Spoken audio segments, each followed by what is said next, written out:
Olá a todos, aqui é a professora Jéssica, tudo bem com vocês?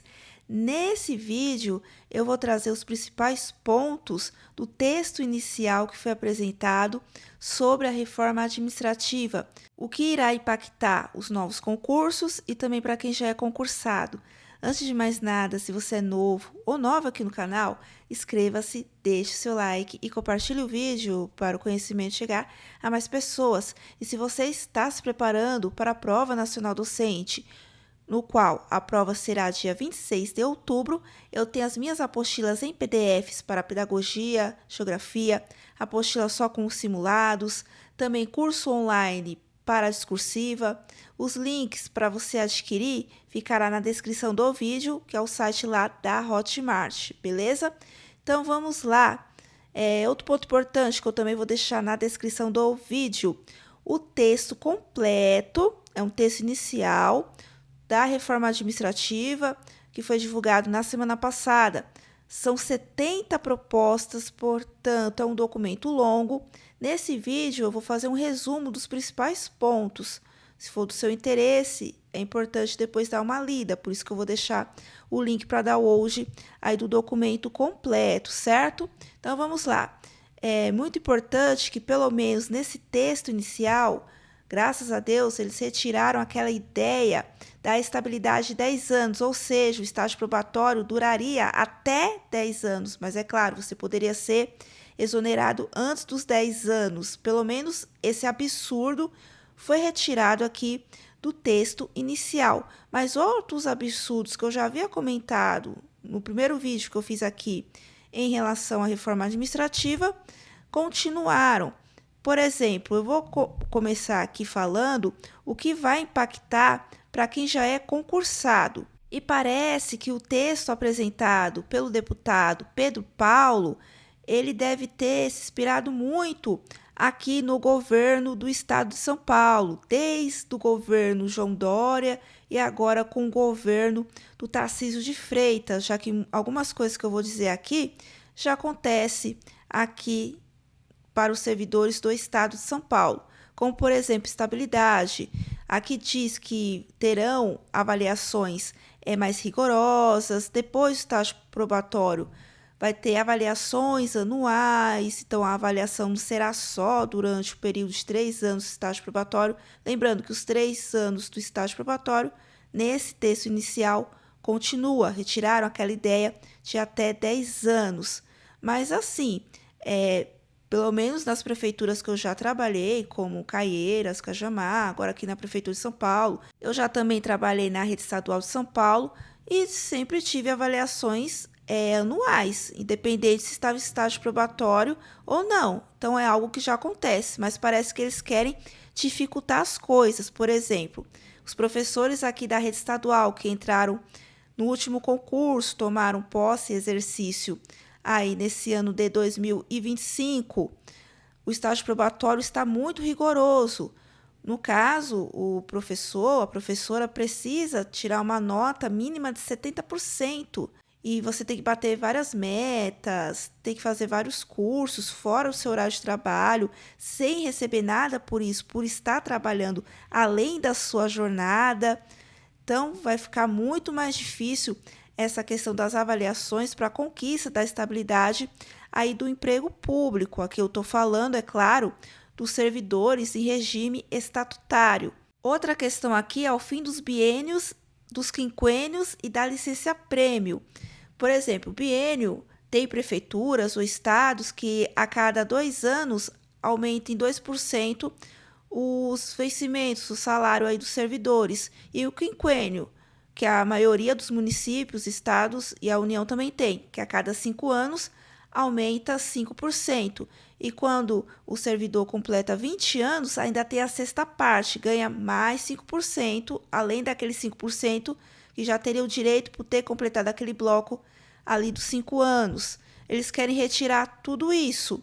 E tem muitas carreiras, quando eu falo aqui dessas carreiras de baixo clero, que são professores, pessoal do apoio escolar, enfermeiro, quem trabalha em UBS, no administrativo, que não ganha nem R$ 5.000. Então, muitas vezes, esse servidor, para ter um aumento salarial, ele depende do biênio ou do quinquênio, já que a maioria das prefeituras não dão aumento.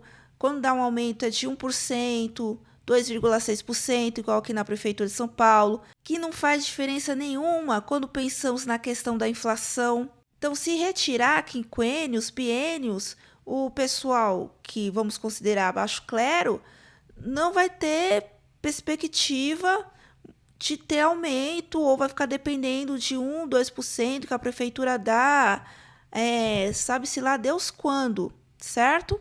Lembrando que aqui na rede estadual, na nova carreira, já tiraram também o quinquênio. Aliás, a nova carreira aqui para os professores do estado de São Paulo, na verdade, é uma política de subsídio.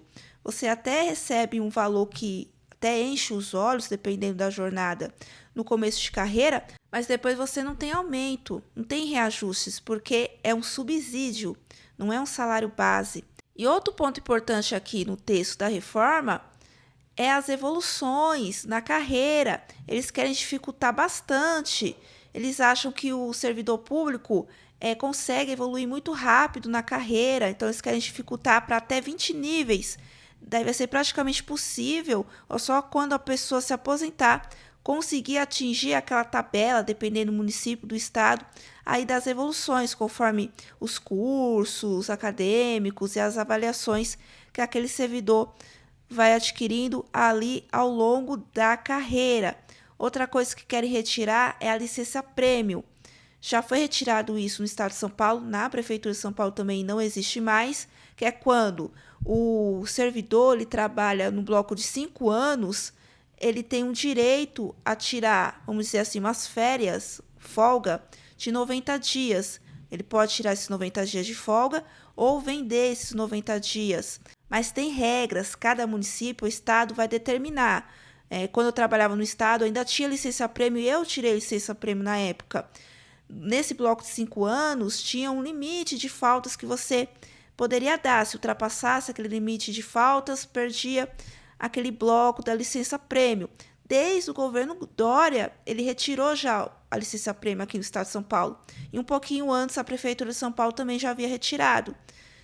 Daí agora eles querem retirar a nível nacional os municípios ou estados ou alguns cargos da União que ainda concedem esse benefício da licença-prêmio. Daí outras questões aqui da proposta já vai entrar na questão do poder judiciário, daqui não cabe para a educação, que é a questão de cortar privilégios de supersalários, acabar com as férias de 60 dias, isso não vai impactar os professores, já que tiramos nossos 30 dias de férias e o resto é recesso, tanto que no recesso a sua gestão pode te convocar para trabalhar na escola, tá? Já o Poder Judiciário realmente tira 60 dias de férias, e eles podem até mesmo vender esses dias. Recesso a gente não vende, ok? E também tem a questão de apostadoria compulsória para juízes e outras questões que cabem no mérito do Poder Judiciário, que isso é bacana porque realmente tem alguns privilégios que estão ali muito aquém, né? Tem que dar uma diminuída. Mas essa PEC tem muitas pegadinhas que vão prejudicar o baixo clero, que é o grosso mesmo do funcionalismo público, infelizmente. E tudo isso é uma moeda de troca, já que na semana passada foi votado a questão da isenção do imposto de renda para quem ganha até R$ 5.000. Ganhou, porém, alguma coisa tem que ser dada em troca, um sacrifício, já que vai diminuir a receita por conta aí dessa diminuição da tributação. E quem vai pagar o pato? É os servidores por meio da reforma administrativa, infelizmente. E agora eu vou falar sobre como vai ficar os concursos para quem quer ser servidor público, ainda não é. No caso, os concursos públicos continuarão existindo, mas o texto propõe alterações significativas, como a unificação de um modelo nacional semelhante ao CNU, ou seja, expandir a CNU, no caso dos professores, a Prova Nacional Docente, ter uma única prova que vai servir ali para todos os municípios, estados, para poder aí classificar, seja para concurso ou para processo seletivo. Daí os municípios e estados perderão autonomia no sentido de eu quero cobrar aquele futuro servidor que vai aí tomar posse exercício na prefeitura ou no estado, eu quero cobrar de um jeito, quero que tenha a matéria X, o Y, o Z, o autor tal, eu não vou poder, vou estar limitado ao que o governo federal quer. Então, vai tirar, né, essa questão aí da autonomia dos estados e municípios. E para fechar aqui, os trabalhadores contratados, o projeto de reforma administrativa ainda limita o número de contratados para cargos comissionados e de confiança em 5% total. Isso também é bom, já que tem órgãos aí que extrapola aí a questão de comissionados. Se bobear, tem mais comissionados do que concursados, e esse percentual pode subir para até 10% em situações devidamente justificadas. Outra inovação é a proposta pelo grupo de trabalho, são regras para trabalhadores temporários que só poderão ser admitidos por meio de processo seletivo. Então, muitos processos seletivos que contam apenas o tempo de experiência vai acabar. Precisará fazer uma prova e provavelmente será essa prova unificada.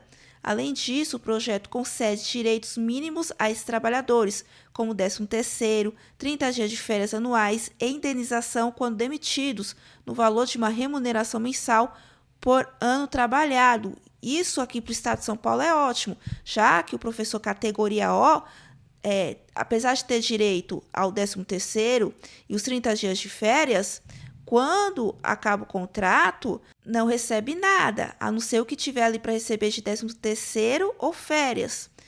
Tendo aí essa indenização já ajuda bastante, já que não vai ter aí fundo de garantia.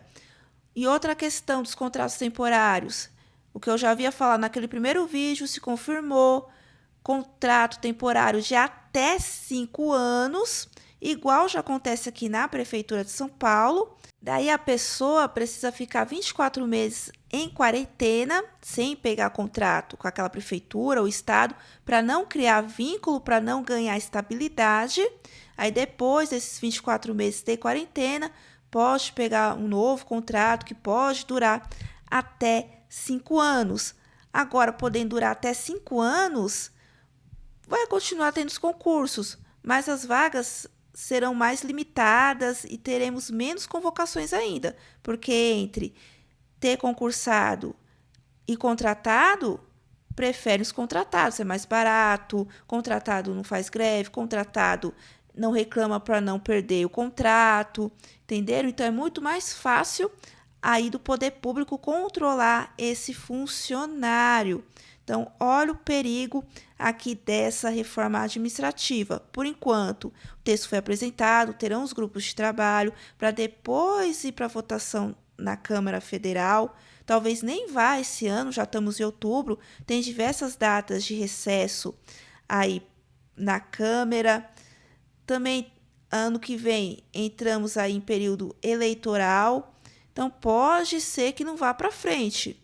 Como também pode, como eu falei, é um texto inicial, pode ser acrescentado mais projetos ou alterados. Por isso que precisamos lutar para que não passe nada daqui, que nem vá para a votação, já que, de uma forma ou de outra, irá sim prejudicar aí os servidores, tanto faz quem tem altos privilégios e quem não tem, que é o famoso aí baixo clero. Por isso mesmo, eu também vou deixar na descrição do vídeo uma petição da deputada Luciene Cavalcante, que é não à reforma administrativa, assine em defesa do serviço público. Daí, clique para assinar, você vai colocar os seus dados. É importante ter essas assinaturas para que os deputados possam verificar que parte da sociedade, ou a grande maioria da sociedade, é contra essa reforma administrativa. E qualquer novidade que eu tiver em relação a esse assunto, eu trago aqui para o canal. Deixa aqui os seus comentários, eu espero ter ajudado. Até a próxima. Tchau!